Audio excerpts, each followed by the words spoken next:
Well, let's talk for a minute about a restaurant interview. See, sometimes recruiters will ask you to conduct your interview during lunch or dinner.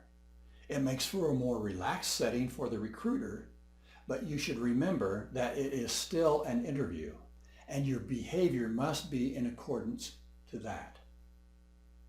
Now, during this type of interview, you should try to look at it as a relaxing way for you to talk about and sell yourself to the recruiter. Making a little bit of small talk is expected, but do not bring up the topic of the interview until the interviewer does. He or she might want to get to know you a bit first, but remember, you're on trial here, so be cautious of what you talk about.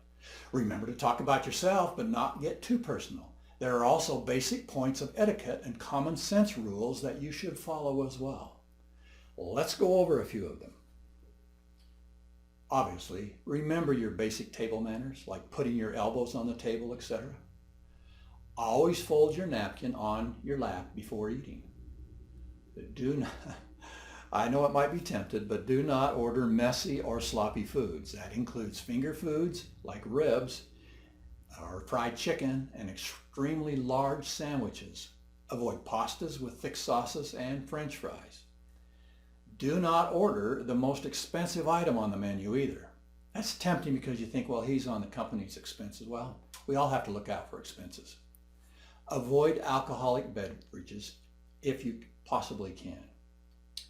Now, when you get up to use the restroom, place your napkin on your chair or on the arm of your chair. Do not put it on the table. Use common sense. Don't smack your lips or talk with your mouth full.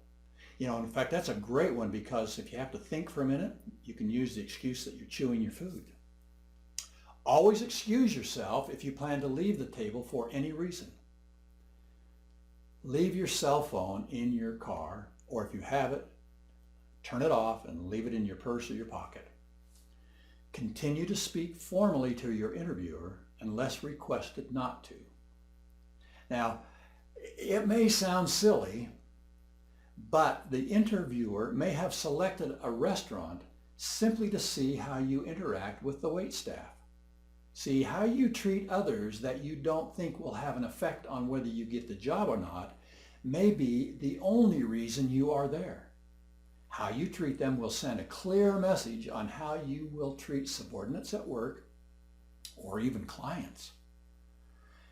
After your interview is over, be certain to thank the recruiter for the meal and their time. Offer a firm handshake and ask when you should expect to hear from them. That shows confidence and a continued interest in the job. And then be sure and send a thank you card that very same day.